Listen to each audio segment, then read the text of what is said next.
So, Samantha Stark, director of Framing Britney Spears. The first thing that I wanted to ask you was, what did you set out to do with this? We started doing this, researching for it, I guess, early last year, and the purpose of it was to look back at the media coverage of Britney, especially around like 2007, 2008, through 2020 at that time lens, post Me Too, when we're able to talk about mental health more, all these things. And when you look at the coverage, it's so shocking. Really, my jaw dropped with some of the late night monologue moments or interview moments. It's just wild to look at it through the lens of how we live and speak about women now. Right, exactly. So that's what we had set out to do when we were originally researching. And I also thought, there's these photographs, these still frames that people always think of when they think of Britney Spears. People don't know her. So, for example, a photo of her shaving her head or a photo of her hitting a paparazzo's car with an umbrella. Those single frames have lasted for so long. And I really wanted to know what was outside the frame, because there's been so much unfair coverage of Britney and so many assumptions about her. So that was originally what we were going for, which is still definitely a big part of the film, is what is outside of this frame. And called Framing Britney Spears. Yeah, and how much has this one frame affected her life? People are still associating her with those frames. And as we were filming, the Free Britney movement was already going, but they were operating on this assumption that Britney wanted them to do it, or that Britney wanted something to change in her conservatorship. Because as far as we know publicly, for almost the past 12 years, she hasn't signaled through the court that she wanted anything to change that we know of. And so the fans were kind of operating on this gut instinct, this doesn't seem right, something's wrong. I think Britney doesn't want to be in the situation she's in. And while we were filming with them, all these court documents started dropping, and all these court filings where, yes, Britney does indicate that she wants something to change, and Britney does indicate that she wants her father's role to change. And so it was this vindication for the fans, and then we dove right in. Having spoken to all the people that you talked to, do you think that Britney is signaling for help in her social media? What's your thought on it? That is the question. I mean, since Britney has such a tight circle around her, in part because of the conservatorship, or it's allowed to be that way because of the conservatorship, journalists haven't really been able to interview her freely. We as the New York Times haven't interviewed her because we want to be able to do it freely with no one trying to adjust what she says or anything. And it just feels like you can't ask Britney. And so a lot of people look at her Instagram, myself included, and just wonder what this appears to be the only thing the only place where she's speaking. But we don't know if she's controlling her Instagram also. So you do say in the documentary, you list the people you reached out to who all declined to be interviewed, among them Jamie Spears, her father, her mother, people from his legal team. What kind of responses of no did you get? We got a lot of people. We got a lot of people who didn't respond. I think that's, I think it is kind of standard that when you're in a legal proceeding, you don't talk to the media, but I think it's more than that. They haven't talked about it in so long. Right. We a lot of times we tried everybody multiple ways. So we would get, we did get a couple of people yell at us and hang up. As you do. But we also talked to a lot of lawyers and had the response from them. And what about Britney? You guys say that you reached out to her and you weren't even sure if she got your requests. What methods did you try to use there? It's really hard to know, since, most of the time as the New York Times, if I want to interview somebody who's famous, I would call up their publicist and say, you send this request to this person. And a lot of times the person will review it and give it back to the publicist, but we're unclear whether that happened. And so, we went through those usual places. And then we also went through people who know her or know people who know her that to get requests in. So we asked in several different ways, but it is still unclear if she definitely got them. How do you feel about the representation on both sides? Like, I don't know how you get the Jamie Spears side when no one would give you an interview, but do you wish that you'd had more from them and from the family in there?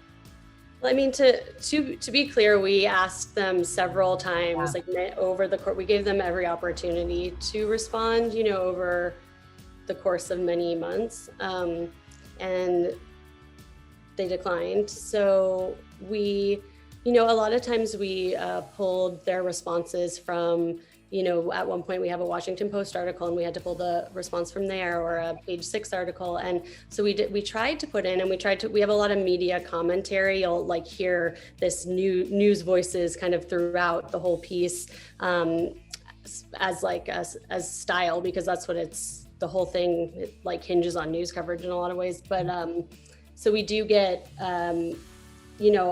I went into the courtroom when we were allowed to go into the courtroom toward the end, and I heard all the arguments from Jamie's lawyers, and we tried to represent the arguments there. And so I don't think there's actually, to my knowledge, that many arguments that they presented that are not represented in the piece.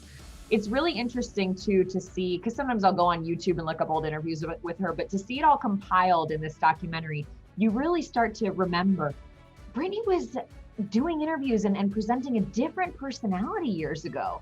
And what did you think as you were kind of going through some of this old footage and seeing that Britney that we grew up with?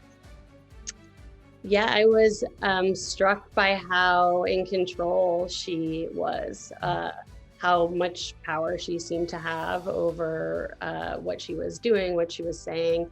And that also came from a lot of the interviews that I did with these people who were with her toward the beginning of her career. Everybody, individually, separately, all said, the biggest misconception of Britney is that she was a puppet, that wasn't in control of what she was doing. Even as a teenager, she knew exactly what her music was going to sound like, what her outfits were going to be, how she wanted to perform. I know at her first tour, she performed in overalls with bare feet because that's what she wanted to do. And so seeing how much control she had then, and seeing how she's like, there's a court-sanctioned conservatorship in which she has, is telling, can't control a lot of the key decisions in her life, is surprising, that contradiction to watch. I didn't then, nor do I now, understand what a conservatorship is, especially for somebody Britney's age and somebody capable of so much that I know firsthand she's capable of. It was fascinating to watch you talk to her former assistant, Felicia. I'd never seen her do interviews anywhere before. How did you get her to sit down with you, and what did you just kind of think of everything she had to say? It took a long time to connect with Fee and get her to agree. I actually think, going through all the footage and all the media coverage of her, there's so much media coverage of Britney that's done by men.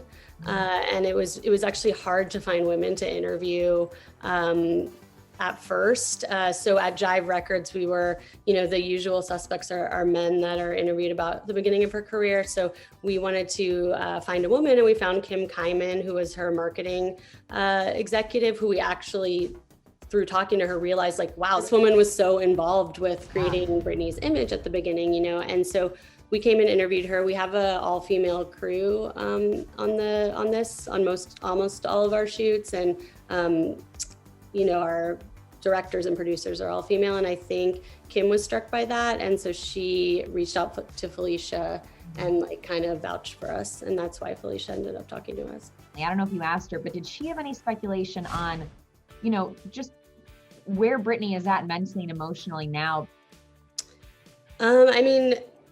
Felicia maintained throughout that, what we see on Instagram is, Britney loves to dance and she loves to play around, and she, Felicia worked for her. Britney, within 2 months of the conservatorship happening, was guest starring on TV on How I Met Your Mother. And like within the year was practicing for her next tour. She had a tour, she had an album, and Felicia came back to work on it, and she was just really talking about how she felt like Britney could have made like a lot of the decisions that were happening there. That was her opinion. You'll see in the documentary. Did you feel like Felicia was some kind of a representative to kind of try and get Britney's voice out a little bit, since she's not involved in the legality of it all, since she could speak?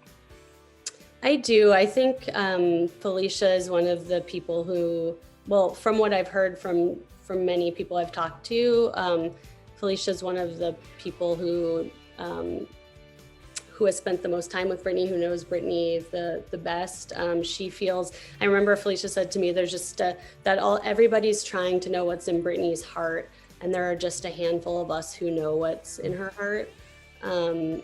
And people keep searching for that. And I think it was definitely a breakthrough in the emotional story, because it was very challenging to not have people who talk about her and make assumptions, because it's so many people just want to say their whole think piece on Britney, and like they don't know, but Felicia actually knows her. And she says in the piece, I wanted to remind people of why they fell in love with Britney in the first place. Is there a reason that she doesn't speak out more, or didn't do interviews before? What do you think that is, if anything? I think anyone close to Britney really feels the power of getting burned by the media. There's a moment where, we're talking about the media coverage of this, the paparazzi, and you ask the paparazzo who was there for that umbrella moment. His car was smashed, and you asked him about his feelings on the whole thing. And he says, well, Britney never asked us to leave her alone. And Danny does say in the documentary, like, it was hard to understand what she was going through when we were in the moment. One of the reasons we wanted Danny to tell that story is that because he was videotaping, so we could see the video. So when you look at it, it's this epic moment in a still frame photograph, but it lasted like 2 seconds when you watch it on video. And he tells the story that he had actually been following her around before that for a really long time, as she was attempting to see her kids and wasn't able to. And so, like, if you're a mother and you're not able to see your kids when you want to, and somebody is coming up to you asking you questions about it. The full story behind the picture. Yeah. What do you think is the future of her conservatorship, having been to the hearings and done all the research that you've done? Where do you see it going? I think a lot of people see a lot of symbolism in this idea that her father is controlling her, like symbolic of the patriarchy, but actually literally. These court hearings it's lasted a long time. And something that we bring up in the film, is by looking at Britney's story, there's a lot of questions we have about the conservatorship system, and if there's like areas where it could possibly, there could be conflicts of interest. So for example, Britney is paying for her own lawyers, and she's also paying for her father's lawyers, and she pays for her conservators as well. And so some people could see opportunity for there to be a conflict of interest, because as long as the conservatorship keeps going, all those people keep getting paid. And also paying for lawyers to argue against each other is so unique. So my prediction is it's going to last a long time. And for you, what barriers did you encounter while trying to make this movie, if any? Were there people trying to stop you from different sides of the legal battle? Yeah, for sure. So many people around Britney have NDAs, and they, would have to pay a lot of money if they said anything. People were scared. Jamie's team has sued some fans before, and there's a legal threat that way. We are the New York Times, so we weren't worried. Like, we wanted to go after everybody, but we've gotten some calls from some lawyers. Sure.